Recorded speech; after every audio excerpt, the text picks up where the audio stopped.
Salut les amis de eSport TV, merci encore de la confiance en nouveau les gars, merci de des likes, merci de des abonnés, merci également de baisser les commentaires, un plaisir renouvelé chaque fois de partager yenn information yi mbokki Sénégal yi fépp foo leen mënti nekk 14 régions du Sénégal àdduna wërngal këpp ñi ngi leen di jaajëfal également waa diaspora bi yëpp mbokki Sénégal yi nekk ci dal hôpital yi sécurité yi feebar yàlla na suñu borom fëgg seen bopp ngeen wér ak jàmm ñi nekk ci kaso yi suñu borom génn leen teg leen ci yoonu dëgg ñi dëddu am na suñu borom xare leen àjjana fiir daw si te yéexe ñu on avance ensemble dans la magie de eSport TV, l'actualité en continu gars yi aujourd'hui encore on va parler xam naa ne yéen ñëpp kontaan ngeen pour ñu waxtaan si également mais on va parler de li nga xam ne mooy Sadio Magnifique Mané qui entre encore de plus en plus dans l'histoire de la Premier League mais également dans l'histoire du football et aussi dans l'histoire de Liverpool loolu la ñuy waxtaanee Sadio Magnifique Mané ak match bi mu defaat tey encore un match de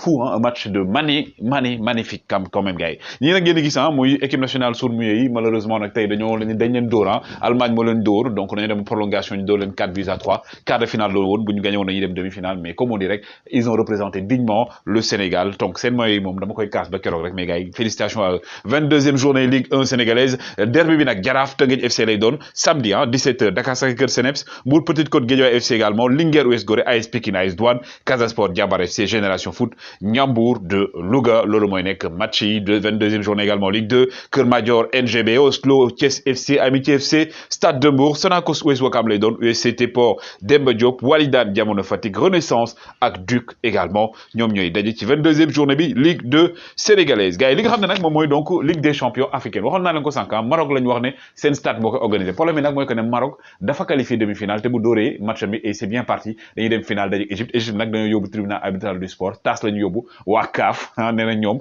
loolu décision la boo xam ne ñoom ñaawul nañ ko dañ koy contesté mais aussi ñi ngeen gis naa di Nketiah ak Hudson Odoi ñoom ñaar nag dañuy représenté Ghana ñoom ñaar dinañ bokk ci ñi nga xam ne mooy délégation ghanéenne bi jëm ci coupe du monde ci Qatar c'est une bonne nouvelle pour les équipes africaines parce que bu ñu joué di ñëw di seen équipe dañ ciy kontaan loolu joueur PlayStation yi ñi taamu jouer PlayStation xam ne dorénavant FIFA 2022 léegi day change dootu tudd FIFA day tudd EA Sport day tudd plutôt EA Sport FC lay tudd dorénavant donc FIFA moom dañ koy daal di éliminer EA Sport FC lay doon léegi gars yi et aussi ki nga xam ne mooy président UEFA Ceferin moom nee na kii di Real de Madrid kii di FC Barcelone kii également di Juventus dañ leen di sanctionner boo matul par rapport li ñu bëgg a organiser ñoom beneen compétition nee na nag ñoom moom du mooy décisionnaire donc nee na organisme bi ñoom ñëpp ñooy daje wax ndax dañ leen daan wala duñu leen daan mais buñ continuer nii loolu menace la nag mais Anthony Rudiger gars yi léegi di ngeen tàmm di gis ci maillot bi supporter Real de Madrid dorénavant di ngeen di tàmm di gis maillot bi Rudiger di ko sol ndax moom il va signer au niveau donc de ki nga xam ne mooy Real de Madrid avec une option boo xam ne clause libératoire bu 400 millions la gars yi wax et aussi Casemiro nag gars yi fi mu ne ñu ngi commencé wax parce que Casemiro dafa commencé jëm mag mais Real xam nga moom Real day bàyyi ba temps bi jot mu daal lay jaay fi mu ne nii nag ay Juventus ay Paris Saint-Germain ñoo intéressé wu ci Casemiro teg 12 millions par an ci table bi mais waa Real ñoom ñu ngi toog zen ñoom waxuñ ci dara dañuy toog di seetaan rek parce que xam nañu peut-être Casemiro du dem aujourd'hui Betis gars yi nga xam ne temps yi dafa gëjoon a gagné moom tey moo gagné waat grâce également à Youssouf Sabaly mi nga xam ne il était encore sur le terrain Youssouf Sabaly bi nga xam ne aujourd'hui gars je pense que bokk na ci meilleur joueur du Sénégal arrière latéral boo xam ne il est polyvalent gauche droite faut ko yóbbu mu dem comme on dirait quoi et pendant ce temps au moment où je vous parle actuellement nag waa Barcelone ñoom ñoo mené 3-1 ñi nga xam mooy Celta Vigo avec bien entendu un doublé de Aubameyang un but également de ki nga xam ne mooy Memphis Depay donc actuellement Aubameyang mi nga xam ne mi ngi wane boppam ngay am 15 matchs Pierre-Emerick Aubameyang ngay dugal na 10 buts donc aujourd'hui c'est le meilleur buteur du FC Barcelone booy xool nombre de matchs joués mais tey également on ne peut parler de tout le monde mais mënuñoo fàtte ki nga xam ne nag mooy Ousmane Dembélé gars yi naan Karim Benzema moo meilleur passeur Espagne non c'est Ousmane Dembélé aujourd'hui il est à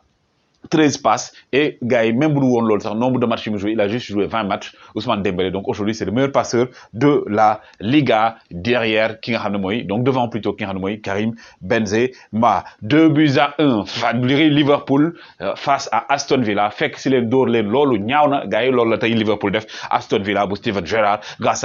à Sadio Magnifique Mané di wane loxo bi affaire bi man la inchallah rendez-vous le 28 au Stade de France à Paris gars yi mais image bi nekk na image boo xam ne image bu rafet la diggante Steven Gerrard ak ki nga xam ne donc mooy Jürgen Klopp la passation de témoin bientôt 2006 Jürgen Klopp lay jeexal contrat mais moom nee na ki nga xam ne mooy Steven Gerrard il peut le remplacer parce que Steven Gerrard c'est un fils de Liverpool lañ ko formé mu nekk fa légende foofu rek lañ ko xamee ci carrière am aussi ki nga xam nag mooy Joël Matip moom moo permettre Liverpool daal di égaliser ndax 5 premières minutes rek Aston Villa dañoo assaillir li nga xam ne mooy camp li nga xam ne mooy donc Liverpool daal di dugal grâce à Douglas mais quelques minutes après avec ki nga xam mooy Joël Matip Sadio Mané sax mënoon na ko dugal mais Joël Matip dafa gudd dugal tànkam daal di dugal bi boo xam ne moo tax les Reds de Liverpool daal di dellu si ci match bi Sadio Mané aujourd'hui était titulaire avec Diogo Jota et Luis Diaz ki nga xam mooy Mohamed Salah ci banc bi la toogoon mais que dire gars yi que dire de ce centre de Luis Diaz mais but bi c'est pas un but facile à marquer mais c'est un but boo xam ne gars yi li ñuy wax rek ci ruq ba la ko def ci ruq ba la ko def ci nga tës rëq la ko def foofu la ko Sadio Mané daal di def une tête piquée et orientée dévissée même la ñuy wax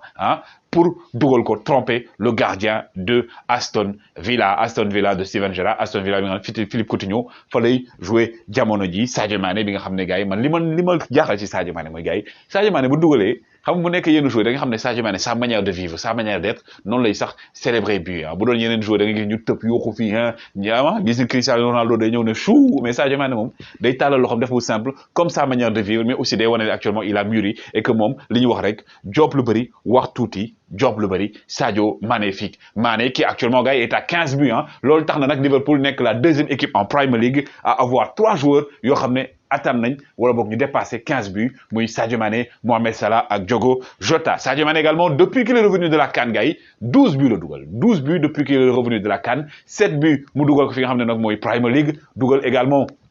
3 buts Ligue des Champions ak FA Cup donc mu nekk 12 buts Sadio Mané également qui est impliqué dorénavant sur 19 buts de Liverpool cette saison l'enfant de Bambali qui est également dans une ascension fulgurante dañ koy wax laf-cat 2022 beeg 2023 2024 jégalu mbala gars yi ba 2020 sax bu mënoon nekk Sadio Mané yàlla na wéy di nekk ci forme ak équipe nationale du Sénégal gars yi c'était les informations gars yi wéy leen di like wéy leen di abonné n'oubliez jamais notre frère Souleymane Sylla chaque fois naa def commentaire bi ci kaw au plaisir de vous servir jaa ngeen jëf